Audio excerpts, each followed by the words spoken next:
Hello sa mga Mathematics 9 student ko dyan, and welcome back to my video. So, this is the second topic in Mathematics 9, which is solving quadratic equations by extracting square roots. So, when we say solving quadratic equation means finding the value of x. Kasi diba dun sa previous video natin, may mga x squared, may x. So dito sa second topic natin, we are going to find the value of x. Okay? So solving quadratic equation means finding the value of x.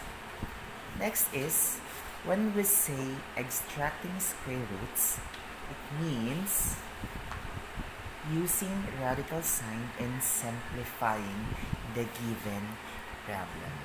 Okay, so ano nga ba yung radical sign? Have you ever seen a radical sign? For sure, nakakita na kayo. So, ito yung tinatawag natin radical sign. Yung bang square root ng tawagin mo. So, ngayon, we have examples in order to find the value of x using extracting square roots. Okay, this is our first example, which is x squared minus 25 equals 0. So, ang gagawin natin dito sa extracting square root is dapat paghiwalayin natin yung term natin. So, meron tayong dalawang terms dito, positive x squared and negative 25. So, yung may x squared o yung may squared, ilalagay natin dito sa part na to, then yung number dito sa kabila. Okay? So, syempre, tatanggalin natin itong si 25, dito, ilalagay natin dito sa kabila. So, para matanggal si 25, magdadagdag tayo ng 25. Pero, syempre, dapat opposite yung sign nila. So, nagdagdag tayo dyan ng positive 25, magdadagdag din tayo dito sa kabila ng positive 25. So, bring down x squared. Then, ito, negative 25 plus 25 is 0 na siya. Then, equals 25. So, yung result natin is x squared equals 25. Okay? So, diba, gaya na sinabi ko kanina, when we say solving quadratic equations, it means finding the value of x. So, since na may x pa dyan, it means hindi pa tayo nakapag-solve. So, yung susunod dyan is magiging x equals the square root of 25. Guess why? Kasi yung squared, pag nilipat natin doon sa kabila, magiging squared sign siya, or radical sign. Primarily, square. So, naging x equals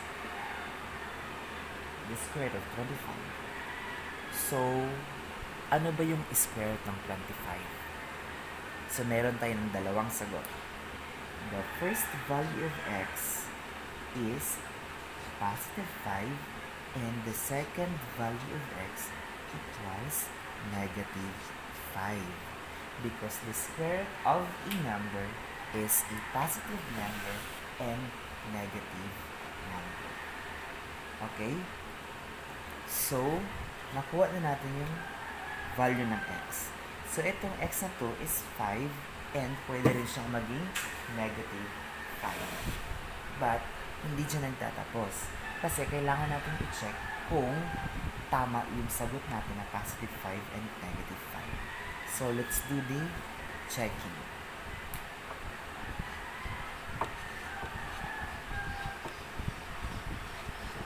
So, our original problem is x squared minus 25. So, yung value ng x natin kanina is positive 5 and negative 5. So, mag-checking tayo. Dito muna tayo sa positive 5. So, magsusubstitute tayo dito. So, yung x, papalitan natin ng positive 5, pero andyan pa rin yung square, minus 25 equals 0. Minus, I'm sorry. Then, 5 squared is 25 minus 25 equals 0. So, 25 minus 25 is 0 equals 0. So, equal siya. It means, tama yung sagot na positive 5. So, next, itatry naman natin ang negative 5. So, x equals negative 5. Gagamitin pa rin natin ang ating equation. So, papalitan natin ang x ng negative 5 at ilalagay natin yung square minus 25 equals 0. So, what is negative 5 squared? It is positive 25. Minus 25 equals 0. And 25 minus 25 is 0 equals 0. So, tama yung ating value na positive 5 at tama din yung value na negative 5. So, the value of x is positive 5 and the value of x is negative 5 in the quadratic equation x squared minus 25 equals 0. Okay?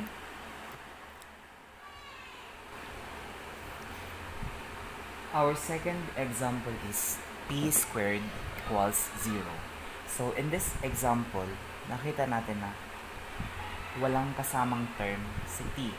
So, hindi natin kailangan mag-minus or mag-plus kagaya ng ginawa natin sa example, sa previous example. So, dito, diretso na tayo. Magiging t equals the square root of 0. Kasi, yung 2, nilipat natin dun sa 0, naging square na siya. And the square root of 0 is 0. Hindi natin pwedeng sabihin positive 0 or negative 0. Kasi, yung 0 na number, wala siyang sign. It's not negative, it's not positive. Okay? So, the value of our t is 0. Then, i-check natin siya sa t equals 0. Gamitin natin yung problem natin na t squared equals 0. Papalitan natin yung t ng 0. So, 0, ilalagay natin yung squared. So, instead na t squared siya kanina, naging 0 squared na siya ngayon. Then, equals 0. What is 0 squared? And that is 0. 0 squared is 0 equals 0. It means tama siya. Pag pareho dyan sa magkabila, it means tama yung checking natin, tama yung volume natin na t equals 0. Our next problem is s squared plus 16 equals 0. So, in this problem, similar to dun sa problem natin kanina, pero, plus siya. So, gaya ng ginawa natin kanina, paghiwalayin natin yung terms natin. Yung s squared may iwan dito sa side na to, at yung 16 ilalagay natin dito sa kabila. So, it means, kailangan natin i-remove siya dyan sa place na yan. So, matatanggal lang ang positive 16 by adding negative 16. So, nag-minus tayo ng negative 16, mag-minus din tayo dito ng negative 16. So, remember, in order to remove the number, so, kailangan magdagdag lang tayo ng the same number but opposite in sign. So, this will become 0. So, 0 na siya. Yung naiwan na lang dito is s squared. Tapos dito, equals 0 minus negative 16 is negative 16. So, yung resulta is s squared equals negative 16. Tapos, magiging s equals the square root of negative 16. Kasi, diba, yung exponent na to, pagdating dito sa kabila, magiging square root na siya. So, what is the square root of negative 16? Positive 4 ba? Negative 4 ba? Okay. Yung negative 16 is wala siyang square root. Lahat ng negative numbers walang square root. So, ang masasabi lang natin dito sa problem na to na s squared plus 16 equals 0 is has no real roots. Tandaan, ang negative number wala siyang square root. Pag nangyari yung ganito sa problem, it means, ang masasabi nyo lang doon sa problem, has no real roots. It means, walang value ang s dyan sa problem na yan. Our next example is 2m squared equals 18. So, kung mapapansin natin dito sa problem na to, magkahiwalay na yung terms natin. Nandito na yung may squared sa left side at yung constant or yung number nandito na sa right side. But, dun sa mga previous problems natin is walang katabi yung variable natin na may squared. Pero dito meron. So, it means, pag nangyari yung ganyan, kailangan lang natin mag-divide both sides. Kung ano yung katabi ng may squared, yun din yung i-divide natin, both sides. So, 2 divided by 2 is 1. 1 times m squared, magiging m squared na lang siya. Equals 18 divided by 2 is 9. At magiging m equals the square root of 9. Tapos, what is the square root of 9? The first value of m is positive 3 and the second value of m is negative 3. Because, just like what I have said before, the square root of a number is a positive and a negative number. Then, let's check. Let's check whether our answer, the positive 3 and negative 3, are correct. So, let's start with the positive 3. So, m equals positive 3 dito sa ating equation. So, 2, ang m lang ang papalitan natin ng positive 3. 2 times 3 raised to 2 equals 18.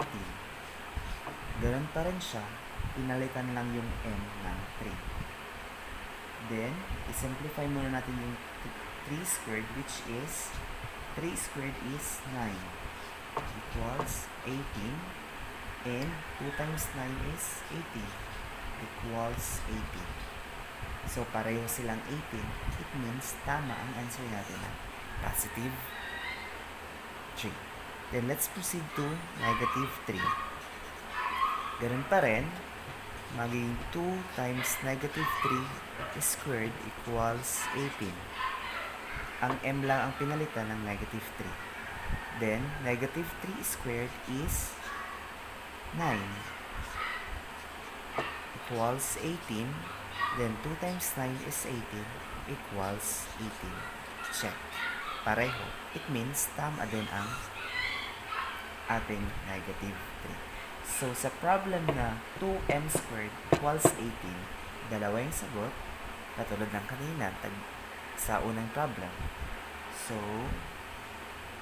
the answers are m equals positive 3 and m equals negative 3. Our last problem for today's video is the quantity of x minus 4 squared minus 25 equals 0. So this is a different example compared from previous example. So in this matter, what we're going to do is we have to add 25 and add 25. Bakit nag-add tayo ng 25? Kasi para matanggal natin yung 25 dyan sa left side at ilipat natin dito sa right side. So, ang matitira na lang dito is x minus 4 or the quantity of x minus 4 squared Ito, 0 na yan, equals 0 plus 25 is 25.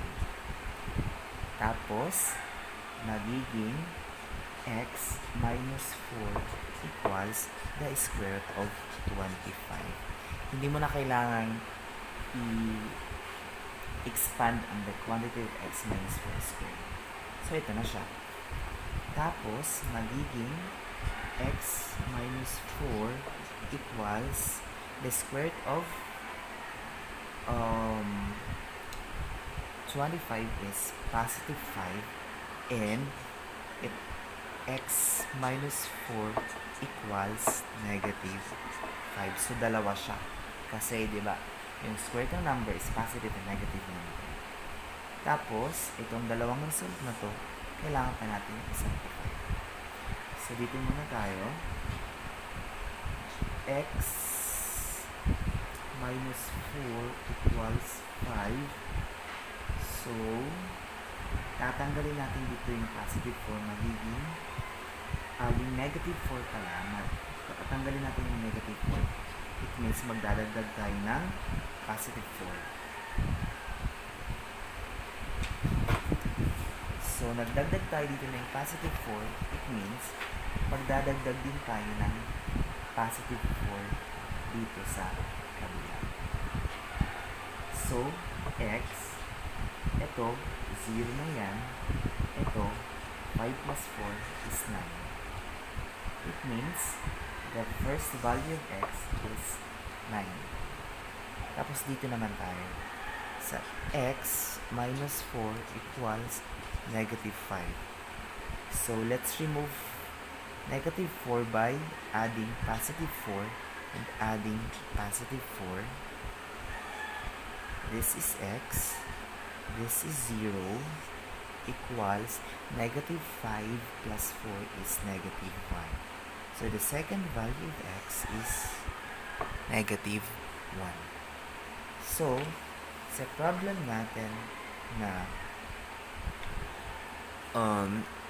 the quantity of x minus 4 squared minus 25 equals 0, and the result is x equals 9 and x equals negative 1. Then, let's check.